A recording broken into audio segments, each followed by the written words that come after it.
Security is so important when it comes to taking credit card payments. My name is Sam Johnson, and as a trainer with PayTrace, I feel it's essential for merchants and for credit card processors alike to be educated and up to speed on the latest security technology and best practices available to us so that we can make sure that the credit card transactions that we're accepting are both safe and secure.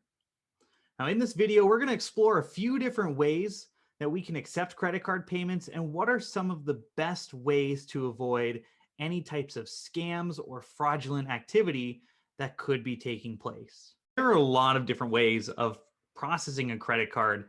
And on this video, we're going to look at specifically 3 different methods that we can add some extra security to. Now, the first of which is what we call card present transactions. And what is a card present transaction? Well, it's exactly as the name implies. It's a transaction that takes place where the credit card is physically present. Right? You have the credit card in front of you where you can then actually run the transaction. Now, inherently, these are going to be the most secure types of transactions, right? It makes sense. We've got the credit card. We can see the customer. We know that they are who they say they are. We can check IDs. We can get signatures. Right? Those are common best practices. But believe it or not, a lot of fraud still does occur at the point of sale. Now, how does this happen? Well, over the last few years, you may have seen some new credit card technology being implemented. If you've, seen these credit cards, you'll know that there are these little chips that are built into them now. And these are called EMV chips. And what this is this is an extra layer of technology to make sure that your transactions are secure. And why are they there? Why did we implement this? Well, over the last few years, scammers have gotten pretty smart in the ways that they're able to steal our information. One of the ways that they're able to do so is with the magnetic strips that are on the back of these credit cards. Believe it or not, they're not the most secure way to hold our information anymore. Because of these magnetic strips, scammers are able to replicate and copy the data that are on these and repurpose them onto their own fake credit cards so that they can then run transactions with them. Now, luckily, over the last few years, it's become almost a requirement for businesses that take these card-present transactions to implement some sort of EMV payment solution at that point of sale. Now, with PayTrace, we actually have a couple different EMV solutions, and I happen to have one here in front of me. This device that you can see is called the ID Tech Augusta. And you can see here we've got a slot right on the very top so that when a customer goes to make the payment, they'll insert the credit card right into that slot and it will process the payment from there. And that will be considered an EMV transaction. This is a really great tool because it's very cost effective. It's very easy to implement. You'll see it's just connected via USB port on the end of the cord here. So if you have any sort of desktop computer, whether it's a Mac, if it's a PC, right, Windows, all of that will support this EMV technology. Now, if you're interested in learning a little bit more about some of the tools and some of the different devices that PayTrace supports, we've got a link in the description below. It says recommended hardware. Go ahead and go to our help site and you'll see a list of all of the different products that we support for these types of card present transactions. Now, as a business, we really want to make sure that we are using this type of technology, especially if we're seeing a lot of fraud. But even if we're not, nowadays, if you're only doing the magnetic strips and any type of customer disputes them, even if the transaction that took place was legitimate, 9 times out of 10, the credit card companies will back the dispute on behalf of the customer, right? They will not protect the business because of the liability shift that if a business is not using this EMV technology, that they are going to be liable for any fraud. So even if you're not seeing a ton of fraud yet, this is still the time to make sure that you're adopting this technology and being proactive when it comes to your card security. The second payment method that we'll be talking about is going to be what's called card not present So if you've been paying attention over the last few minutes, we just got through card present. So we'd think card not present will be kind of the opposite. It means that it's a card transaction that's taking place that's not physically in front of you. The credit card is not physically in person. Now, there's a few different ways that these card not present transactions can occur, some of which are going to be over the telephone, right? You take a credit card number over the phone and you run it that way. You could get that card number through the mail, or you could even get it through some sort of e-commerce solution, which we'll talk about in a moment.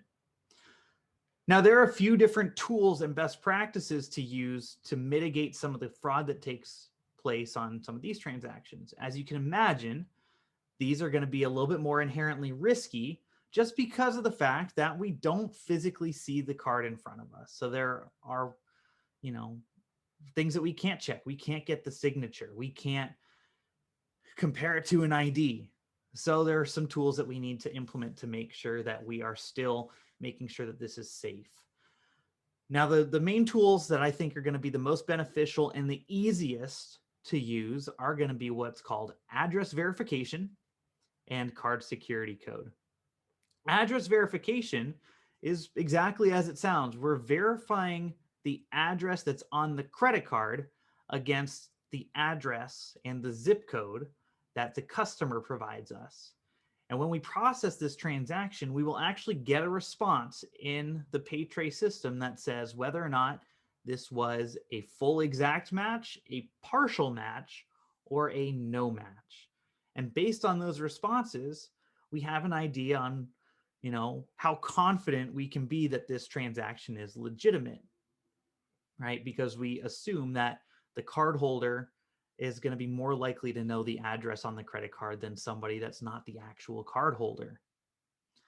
So within the PayTrace system, you can, and I recommend that you make those fields required within the security settings to make sure that anybody within your organization that processes these credit cards are entering in that data every time.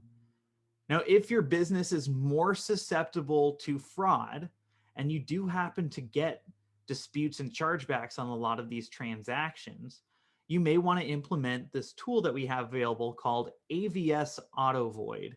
AVS standing for Address Verification System, where if this is enabled and the verification response does not match up with what you'd expect it to, the system will automatically void out that response. So that, right, hopefully we're being a little proactive on tackling that fraud before it clears. Now, the other one that I mentioned is this thing called card security code. Many of us are familiar with it because if we ever have made a payment on a payment form or over the phone, a lot of the times it will ask us for a CSC, a CVV, a CVV2, all sorts of different acronyms that essentially mean the same thing. There's a security number on the back of the credit card. It's typically going to be a 3, sometimes 4-digit number that's in place to verify that you actually have this credit card in front of you. Now, as a business owner, as a merchant, it is illegal to save that number anywhere other than actually on the transaction itself. You can't write it down and file it away. You can't store that in any sort of way because that would invalidate the fact of this number. It's supposed to be only used at the point of sale. So again, within PayTrace, this is a required field, and we do have a security code auto void tool as well, so that if the code does not match up with the card itself, PayTrace will automatically void that transaction. We will cancel that transaction until you can get the correct number. So these are going to be some really great tools to help mitigate some of these different scams, some of these fraud attempts, to make sure that the customer that is presenting you the transaction, the payment information, is legitimate. The final payment method that we'll be discussing is e-commerce. Now, e-commerce is any payment that's initiated online. And this is probably the most rapidly growing way of accepting payments, and also one of the most common ways that we're now seeing fraud taking place.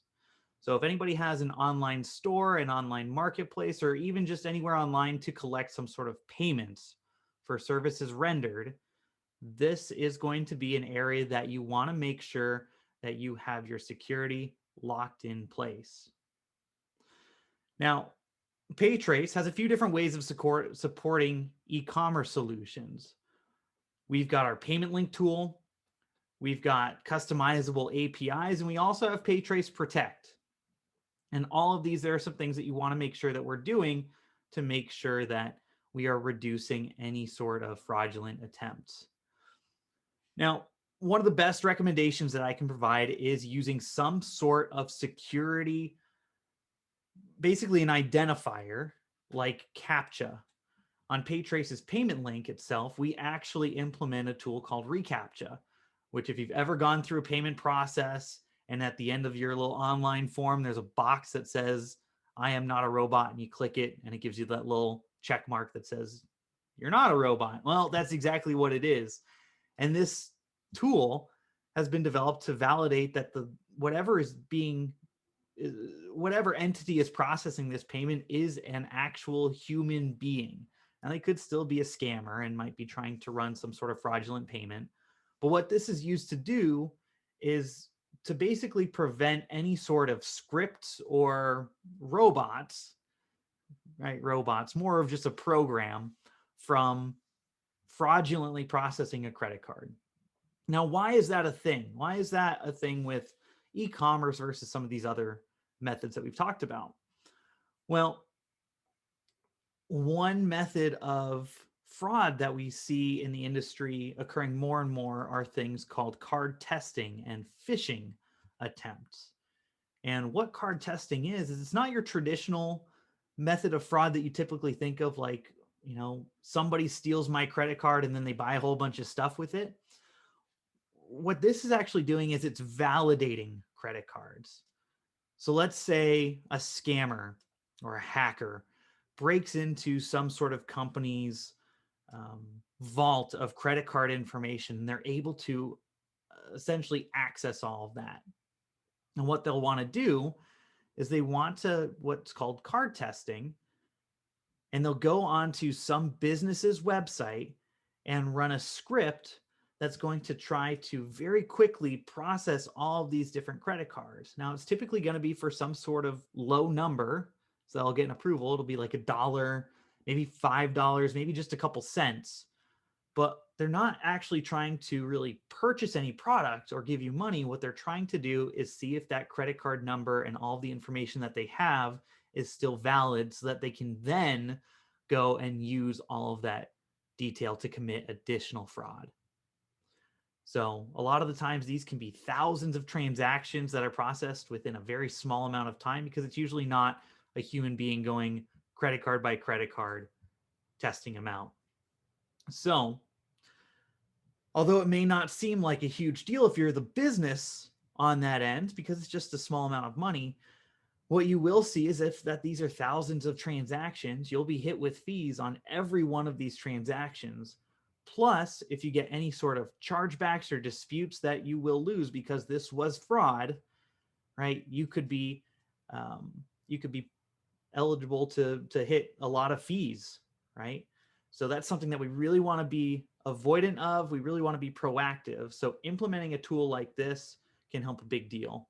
Now, to avoid those more traditional types of frauds, like the onesie twosie ones that we had mentioned, going back to the card not present fraud tools like the address verification, the card security code, those are going to be really important to make sure that those are enabled for these e-commerce transactions as well.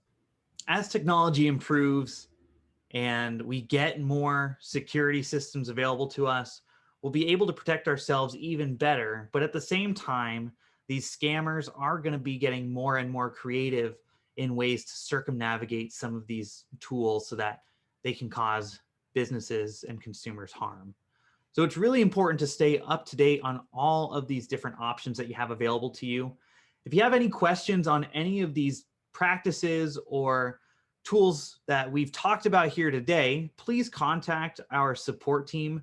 You can reach us at support@paytrace.com or give us a call. Our number's in the description below. Also, to stay up to date on any PayTrace news or any other tips and best practices that you can take advantage of within our system, please like this video and subscribe to our YouTube channel. We're consistently adding new content as we come out with new solutions and new products so that you can be well informed on everything that's going on within PayTrace and within the industry.